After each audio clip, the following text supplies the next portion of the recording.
அனைவருக்கும் வணக்கம். நம்ம இப்ப பார்க்க போற இந்த கேஸ், ஏற்கனவே சில கேஸ்களுக்கு முன்னாடி நம்ம சேனல்ல பார்த்த கிட்டத்தட்ட அதே மாதிரியான கேஸ். ஆனா, அதே கேஸ் இல்ல. நீங்க கன்ஃப்யூஸ் ஆயிறக்கூடாது அப்படிங்கிறதுக்காக முதல்லயே இத சொல்றேன். வாங்க இந்த கேஸ பார்க்கலாம். பகல் முழுக்க உழைச்சுட்டு, நைட்ல வீடு இல்லாம ரோட்டோரங்கள்ல தூங்குற எத்தனையோ ஏழைகள நம்ம பார்த்திருப்போம் இல்லையா? அவங்க எல்லோருமே, "இன்னைக்கு ஒரு நாள் நிம்மதியா தூங்கிட்டு, நாளைக்கு பொழப்ப பார்க்குவோம்" அப்படின்னு சொல்லி தான் படுத்திருப்பாங்க. ஆனா, அவங்களோட அந்த தூக்கம் நிரந்தரமான தூக்கமா மாறப்போகுதுன்னு அந்த அப்பாவிகளுக்கு தெரியாது. 2021 வருஷம் ஒரு மிகப்பெரிய நகரமே நைட்ல தூங்க பயந்து நடுங்குது. ஏன்னா, இருட்டுனதுக்கு அப்புறம் அந்த நகரத்துல ஒரு சைக்கோ கில்லர் வேட்டையாட ஆரம்பிக்கிறான். அவன் கொலை பண்ண பயன்படுத்தின ஆயுதம் கத்தியோ, அருவாளோ கிடையாது. அவன் பயன்படுத்தின வெப்பன் வழியில கிடக்கிற பெரிய பெரிய சிமெண்ட் கற்கள் அண்ட் பாறைகள் தான்.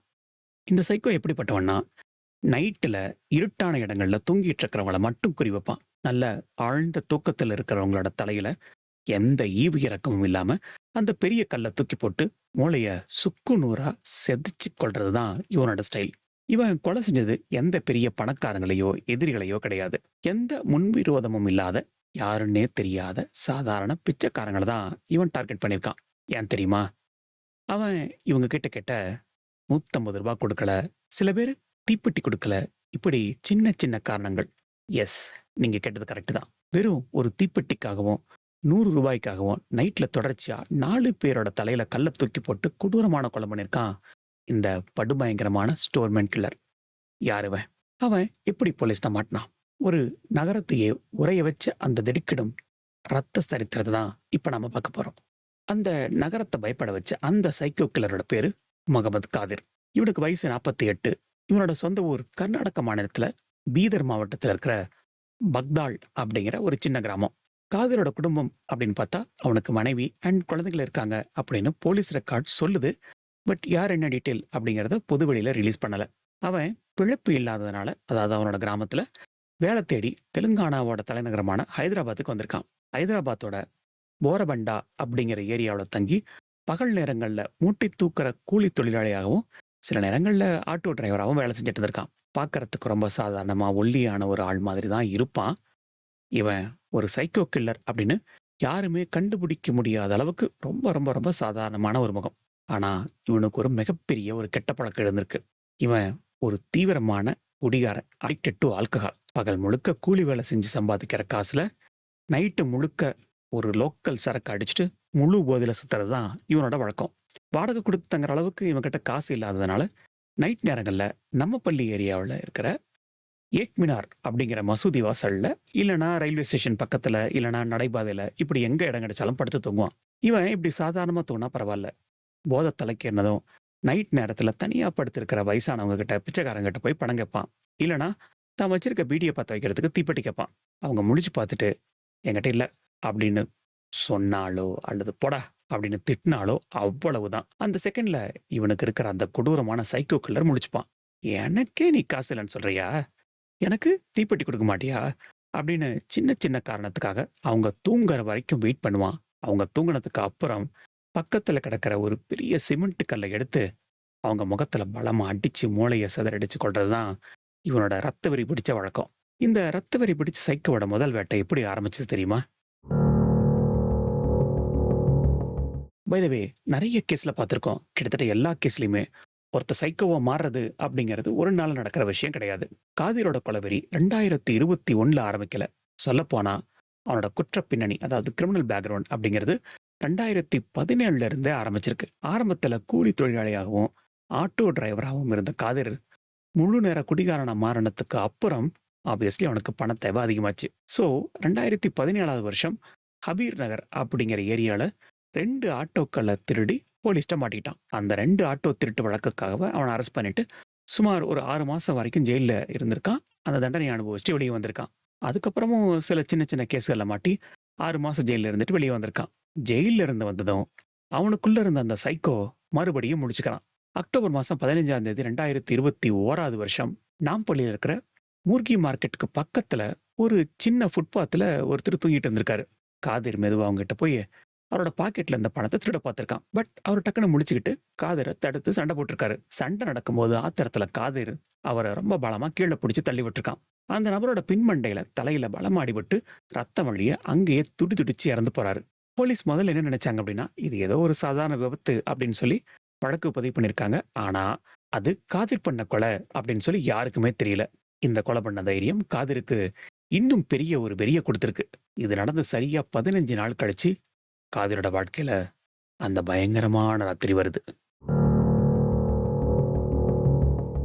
அக்டோபர் 31, 2021 நைட்டு நாம்பள்ளி ரயில்வே ஸ்டேஷனுக்கு பக்கத்துல ஒரு லோக்கல் சரக்கு அடிச்சுட்டு வழக்கம் போல போதையில லபெண்டா அப்படிங்கிற ஒரு கிராஸ் ரோடு வழியா காதில் நடந்து வந்துட்டு இருக்கான்.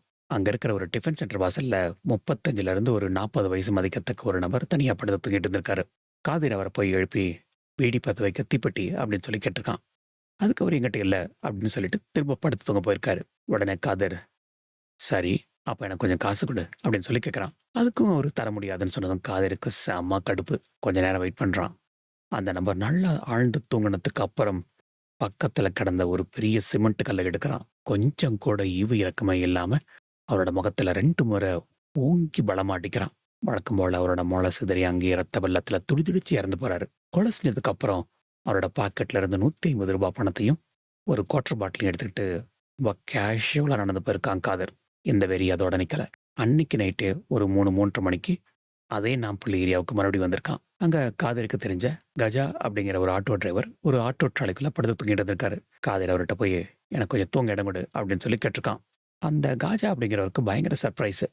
ஏன்னா அவன் ரோட்ல தூங்குறவன் திடீர்னு நீங்க வந்து இடம் கேட்கறானே அப்படின்னு சொல்லிட்டு இடம் கொடுக்க மறுத்திருக்காரு. கொஞ்சம் தூக்க கலக்கத்துல கோவமா திட்டவும் செஞ்சிருக்காரு. அவ்வளவுதான், எனக்கு இடம் கொடுக்க மாட்டியா அப்படின்னு வெறி பிடிச்ச காதர் அங்கிருந்து ஒரு பெரிய கல்லை எடுத்து ஆட்டோக்குள்ள தூங்கிட்டு இருந்த காஜாவோட தலையில ஒரே போடு. அவரோட உயிரையும் எடுத்துறான். ஒரே நைட்ல எந்த சத்தமும் இல்லாம கொடூரமான முறையில 2 கொலைகள். அடுத்த நாள் காலையில அந்த 2 உடல்களையும் பார்த்த ஹைதராபாத் நகரமே உறைஞ்சு போச்சு. நவம்பர் 1ஆம் தேதி காலையில அந்த டிஃபன் சென்டர் வாசல்ல வேலை செய்யற சுனில் பிரபாகர் அப்படிங்கிறவரு கடைக்கு முன்னாடி ரத்த வெள்ளத்துல ஒருத்தர் இறந்து கிடக்கிறத பார்த்துட்டு போலீஸ்க்கு தகவல் கொடுக்குறாரு. அதே நேரத்துல Nampally railway station auto stand பகுதியில இன்னொரு டெட் பாடியும் கிடக்குது. இந்த 2 மரணங்களும் சாதாரண மரணங்கள் கிடையாது. இது ஒரு சைக்கோ கில்லரோட வேலை அப்படின்னு ஹைதராபாத் போலீஸ்க்கு டக்குன்னு புரிஞ்சிருது. அடுத்தடுத்து தொடர்ச்சியா நடந்த இந்த ஸ்டோன் மேட் கில்லர் மரணங்கள் போலீஸுக்கு சிம்ம சுப்பனமா மாறுது. ஏன்னா எந்த தடையுமே கிடைக்கல. இந்த சம்பவத்துக்கு அப்புறம் ரோட்டோரத்துல தூங்குற பிச்சைக்காரங்க நைட்ல தூங்கவே பயந்து நடுங்க ஆரம்பிக்கிறாங்க. கொலை நடந்த இடங்கள்ல எந்த ஒரு பெரிய தடையுமும் கிடைக்கல. போலீஸோட ஸ்பெஷல் டாஸ்க் ஃபோர்ஸ் களத்துல இறங்கி இந்த சைக்கோ கில்லரை தேடுற வேலையில தீவிரப்படுத்துறாங்க. அப்பத்தான் போலீஸ்க்கு ஒரு மிகப்பெரிய க்ளூ கிடைக்குது. அந்த ஏரியால இருந்த ஒரு டிஃபன் சென்டர் ஓனரோட உதவியால கடையில இருந்த சிசிடிவி கேமராவை போலீஸ் செக் பண்றாங்க. அக்டோபர் 31 நைட்டு சுமார் 11:46 மணிக்கு அந்த ஏரியாவையே அமைதியா இருக்கும்போது ஒருத்தன் கல்லை தூக்கி இன்னொரு நபர் மேல போடுற காட்சியும், அதுக்கப்புறம் பாக்கெட்ல இருந்த பணத்தை திருடுற காட்சியும் அந்த கேமராவில் ரொம்ப தெளிவா பதிவாயிருக்கு.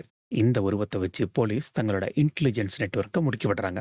சிசிடிவில பதிவான முகம் பழைய ரெக்கார்டுகள்ல இருக்கா அப்படின்னு தேடும்போது தான் அவன் ஏற்கனவே ஹபீர் நகர் போலீஸ் ஸ்டேஷன்ல 2017ஆவது வருஷம் 2 ஆட்டோக்களை திருடன கேஸ்ல கைதாகி 6 மாசம் ஜெயில இருந்த முகமது காதர் அப்படிங்கிறது தெரிய வருது. குற்றவாளியோட அடையாளம் தெரிஞ்சதும் Hyderabad police commissioner Anjani Kumar and west zone joint commissioner AR Srinivas இவங்க தலைமையில பல தனிப்படைகள் அமைக்கப்படுது. அதாவது ஸ்பெஷல் டீம். எல்லா லோக்கல் போலீஸ் ஸ்டேஷனுக்கும் காதரோட புகைப்படம் அனுப்பப்படுது.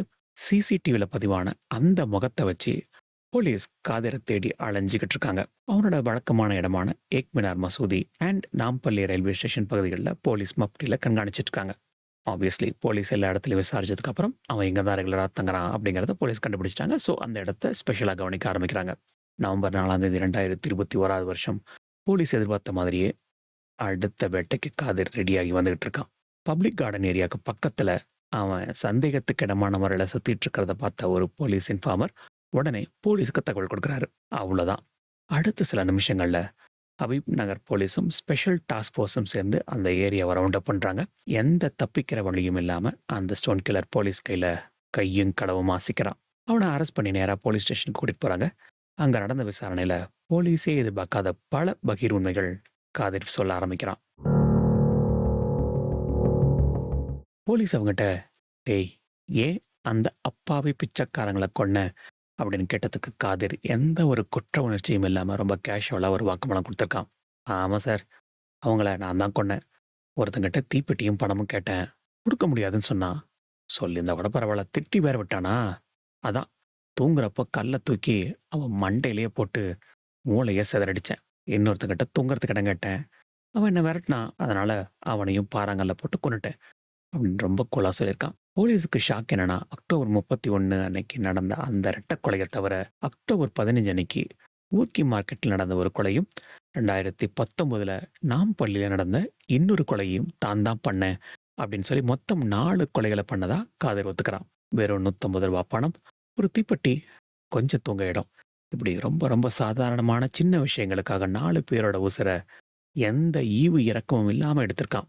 இந்த வழக்க விசாரிச்ச ஹைதராபாத் கமிஷனர் அஞ்சனி குமார் பிரஸ் மீட்ல காதிரோட அந்த வாக்குமூலத்த சொன்னப்போ, ஒட்டுமொத்த ஹைதராபாத் நகரமே உறைஞ்சு போச்சு.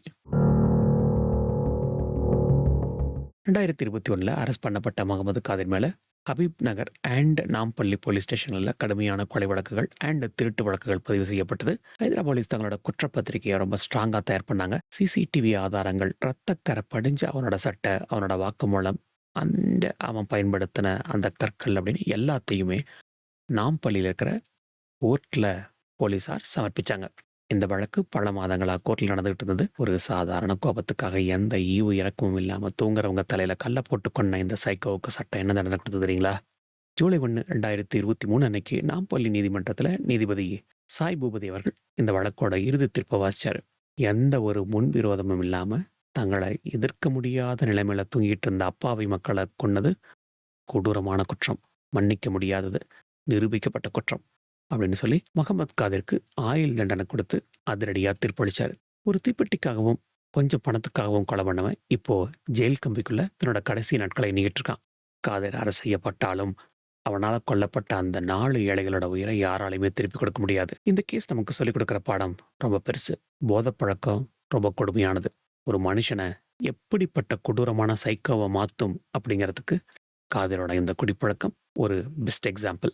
அடுத்த விஷயம், ஆதரவற்றவங்களோட பாதுகாப்பு. தெருவோரங்கள்ல வீடு இல்லாம தூங்குற ஏழை அண்ட் பிச்சைக்காரங்களோட பாதுகாப்பு எந்த அளவுக்கு கேள்விக்குறியா இருக்கு அப்படிங்கிறத இந்த வழக்கு நமக்கு தெள்ள தெளிவா காமிக்குது.